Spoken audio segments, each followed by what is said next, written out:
sosialisasi dalam masyarakat. Sini ada yang tahu nggak sosialisasi dalam masyarakat itu apa?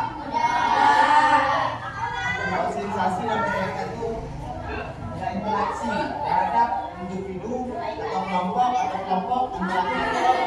ataupun kelompok dengan individu dalam interaksi. Jadi mungkin saya akan menampilkan satu cuplikan video untuk kalian pahami ya. Ini video bukan hanya sekedar menonton, tapi juga kalian harus memahami apa isi pembelajaran di dalam video tersebut. Nanti kakak suruh simpulkan, kakak tanya, mana suruh simpulkan. Nanti kalau tidak tahu, ada.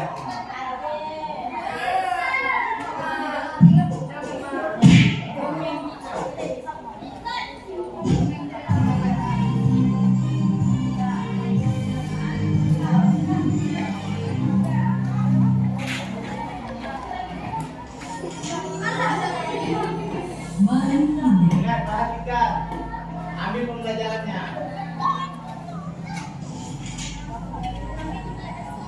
Pada zaman dahulu kala, hiduplah seorang anak bernama Malik Kuda bersama ayah dan ibunya yang miskin. Mereka tinggal di sebuah desa di tepi pantai. Desa itu kecil dan sepi. Penduduknya banyak yang merantau untuk mencari penghasilan lebih. Tidak banyak yang bisa dilakukan di desa mereka. Rumahnya besar, bukan di laut pun sedikit. Malik Kuda suka sekali bermain. Setiap hari kerjanya hanya mengejar ayah satu-satunya milik orang tuanya.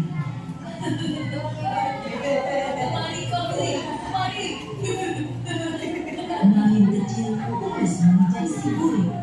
Ketika Malik Kuda berhasil menangkapnya, biasanya dia akan mengisi air itu.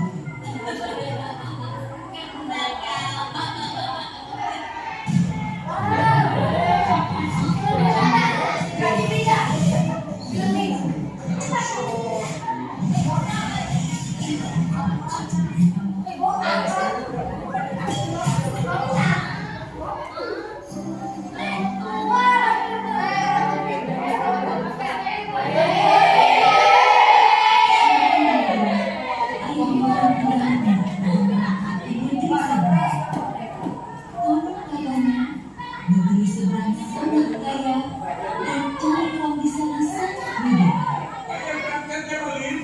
Iya ayah. Ayah Malik Kuda segera ikut naik kapal bersama penduduk lain yang tidak merantau. Tinggallah ibu dan Malik desa yang miskin itu. Hari demi hari tidak ada kabar dari sang ayah. Sang ibu pun bekerja lebih keras untuk mencukupi kehidupan sehari-hari mereka. Ayo, silahkan dibeli. Sementara si Malik Kuda masih saja mengejar si burik. Ketika suatu hari hendak mengejar si burik, tiba-tiba Malik Kuda terjatuh. Aduh!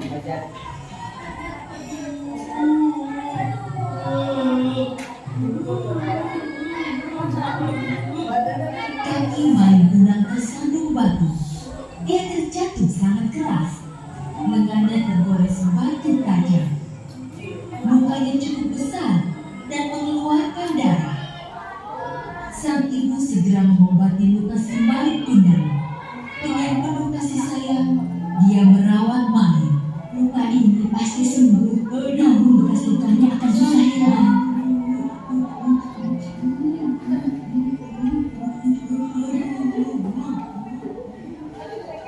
Hari berganti bulan berganti tahun, dan tahun berjalan dengan tergesa-gesa.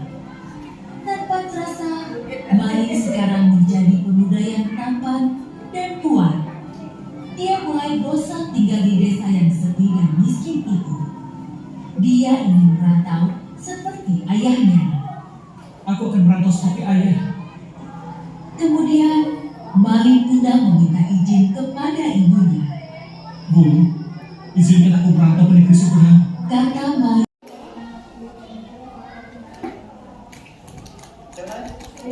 Teman, Cherry. Jawabannya sangat bagus. Semuanya jawab bagus. Yang lain jangan lupa untuk berpartisipasi ya. Karena di sini kita belajar, bukan berlomba. Kita di sini apa? Bukan berlomba. Jadi urusan juara atau tidak itu urusan belakang. Yang penting yang paling utama apa? Yang paling utama adalah kita ini belajar. Kalau belajar itu harus berani. Karena apa? Kalau belajar tidak berani, jadi kayak kita nggak tahu nih, kita nggak tahu apa yang disampaikan oleh guru, tapi kita nggak berani pengen nanya. Oh gimana ini kan? Jadi ibaratnya kita nggak tahu, nggak berani nanya, tambah jadinya nggak tahu. Orang lain yang berani nanya kan mereka nggak tahu, bertanya gitu. Jadi apa yang tidak tahu mereka jadi tahu. Jadi itu jangan pernah malu untuk bertanya, jangan pernah malu dalam belajar. Di sini kakak akan menyampaikan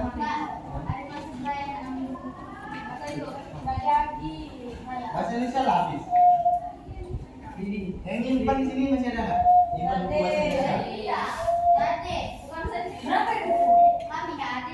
Nggak ada.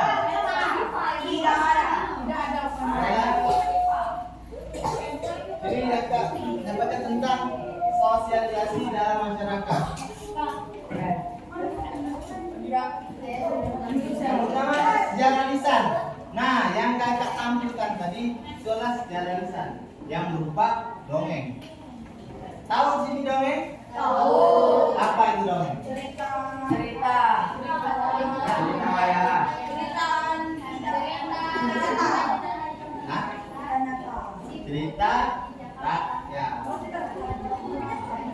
Cerita nyata itu beda, itu yang asli. Kalau dongeng itu cerita rakyat. Nah, ini budaya tradisi lisan sudah diturunkan dari masa lalu oleh nenek moyang. Jadi cerita ini sudah ada dari zaman nenek moyang kita. Bukan dari misalnya tahun 2000 bukan, tapi dari nenek moyang kita. Nanti. Nah, cerita raya pada mulanya tidak dibuat untuk anak-anak. Namun pada abad ke-19 cerita rakyat dibuat untuk digunakan sebagai bahan pendidikan bagi anak-anak. Jadi di sini cerita rakyat untuk pendidikan. Nah, seperti ini. Dapat pembelajaran dari sebuah kisah. Jadi kita mengambil pelajaran dari sebuah kisah tersebut. Nah, seperti cerita si Pitung dari Jakarta yang mengajarkan untuk kebaikan. Kalau menolong, di sini ada yang tahu kisah si Pitung? Kisah si Pitung itu orangnya sangat baik, tolong menolong, tapi orangnya kuat juga. Dia saya juga bilang buat baik, memiliki. Jadi si Pitung ini orangnya baik, sering menolong dari masyarakat Jakarta dulu, makanya jadi kenal. Sementara sumber lisan dapat dibedakan menjadi dua jenis. Yang pertama itu kesaksian lisan oleh pelaku yang terlibat secara langsung dalam peristiwa. Jadi di sini kisah lisan seperti kita dari mulut ke mulut sampai ke sekarang, sampai ke kita. Jadi cerita lisan tuh cerita yang disampaikan dari mulut ke mulut sampai seterusnya.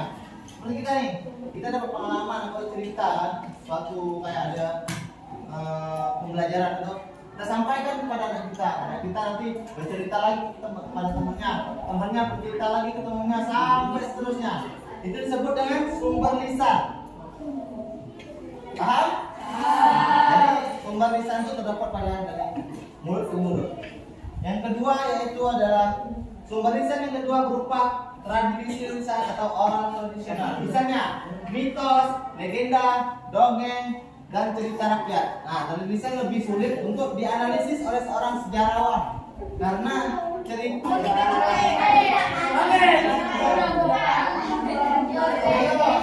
sudah kakak jelaskan tadi.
menurut tadi waktu kakak kasih itu banyak. Ini adalah punya kelompok dari sisi.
Pernah nengok HP. Emang aku udah ada HP. Udah Miranda.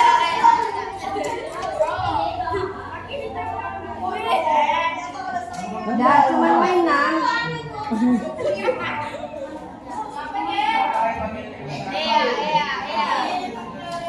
Pan depan. Samsudin. Nur.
Pan, ayo, engineer kelompok lo.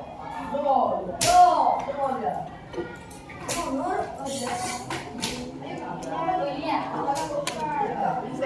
Mungkin jangan dulu, tolong. Silakan dulu. Duduk yang rapi, jangan ada yang berdiri. Baiklah, hari ini pelajarannya selesai. Ada juga menyambut pelajaran hari dengan meriah, dengan semangat. Jadi jangan pernah belajar itu malas ya, jangan pernah belajar itu kayak nggak semangat. Jadi belajar itu rasa semangat, ya ilmunya masuk. Kalau semangat, ilmunya cepat masuk. Mungkin untuk hari ini sekian dari materi dari kakak. Semoga yang disampaikan oleh kakak menjadi